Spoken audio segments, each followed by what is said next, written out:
अगर विश्व युद्ध हुआ तो क्या आपको लगता है मोदी जी किधर खड़े दिखाई पड़ेंगे आप? हाँ, आपने पूछा कि मोदी जी किधर दिखाई पड़ेंगे, तो मोदी जी सिंदूर की डिबिया लिए घूम रहे होंगे और तो कुछ नहीं कर सकते, मतलब क्या क्योंकि हमारी तो इस समय जहां जहां जहां औरतें जो है विधवा हो जाएंगी वहां पहुंच जाएंगे वो। अब कुछ करेंगे, अभी तो यही कर रहे हैं। देखिए, यूएसएसआर के विघटन के बाद से अब दुनिया में कोई गुट नहीं रह गए। एकमात्र माफिया अमेरिका है। इनको मैं राष्ट्र या राष्ट्रपति मानता ही नहीं। They behave like a mafia, और अपने साथ छोटे छोटे मुल्कों को जोड़ लेते हैं। और एक डेडली कॉम्बिनेशन ये है कि ट्रंप साहब है और उनके साथ इजराइल के नेतन्याहू साहब है। It's very dangerous and deadly combination.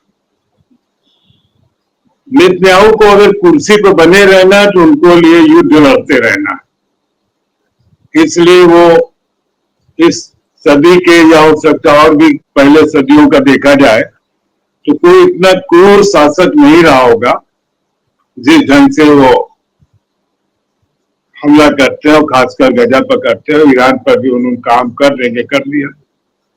उनके एक वैज्ञानिक को, एक सेनापति को मार गिराया।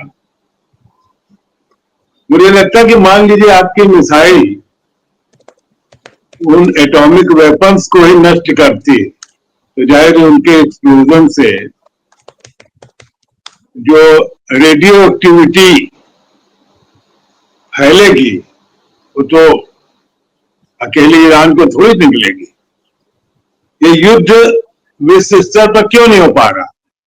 जिस एटॉमिक वेपन्स की धमकी दे रहे हैं लोग, उसी एटॉमिक वेपन से डर भी सब रहे हैं।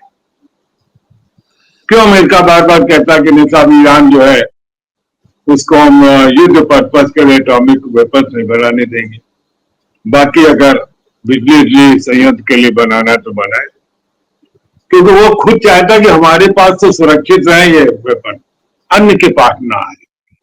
पाकिस्तान ऐसा राष्ट्र भी हमको धमकी देता रहा, और हमने भी वो काम किया था कि जहां उनका एटॉमिक वेपन्स का जो संग्रहालय था, एक तरह से कहिए, वहां इंडिया के ड्रोन्स ने अटैक किया था मिसाइल से। ठीक, वो नए एक्सप्लोजन हुआ, हमारे हालांकि टीवी वाले भाइयों ने चलाया कि काफी विस्फोट हो गया, लेकिन फिर उनको लगा कि तो गलत है यार, हम स्टूडियो में बैठे, अगर वहां मान लीजिए एटॉमिक वेपन्स को एक्सप्लोजन होगा तो हम तो खुद भी फंस जाएंगे। तो फिर वो कहानियां बदल दी गई। आज जो ईरान पर जिस ढंग से हमले किए गए, और ईरान ने बताया जा रहा कि 100 ड्रोन अटैक किया। इसके पहले देखिए, रूस और यूक्रेन में 3 साल लगभग हो गए युद्ध चल रहा है, और हर जगह एक ही आवाज आती है, मिट्टी में मिला देंगे, रहने नहीं देंगे।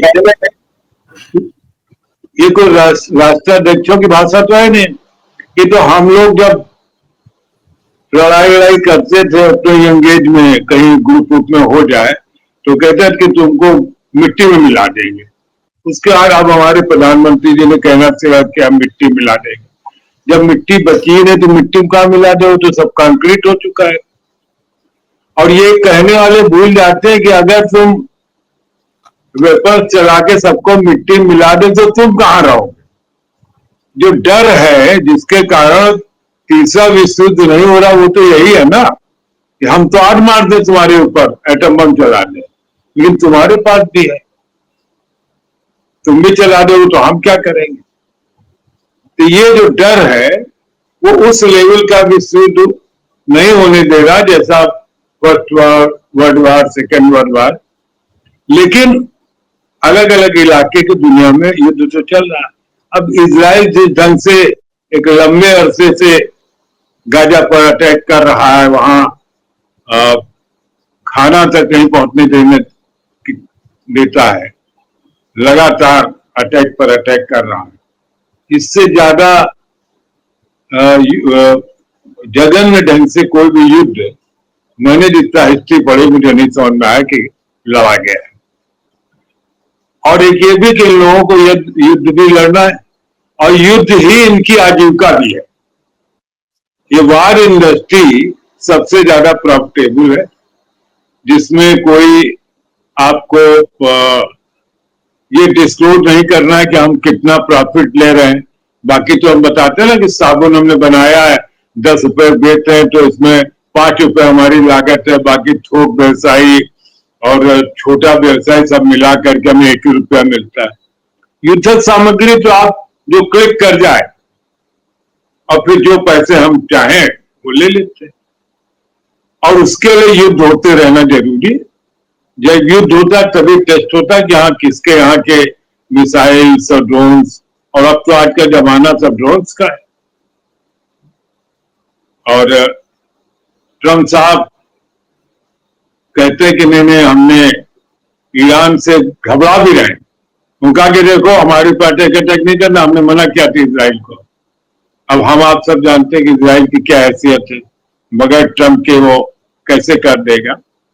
तो एक अजीब दौर में हम हैं जहां से हर ओर सिर्फ युद्ध ही युद्ध दिखाई पड़ रहा है, और शांति की स्थापना तो दूर, शांति की बात करने वाले जो संगठन थे उनको भी ऐसे नेस्त नाबूद कर दिया गया है जैसे हमारे देश में संवैधानिक संस्थाओं को खत्म कर दिया गया है।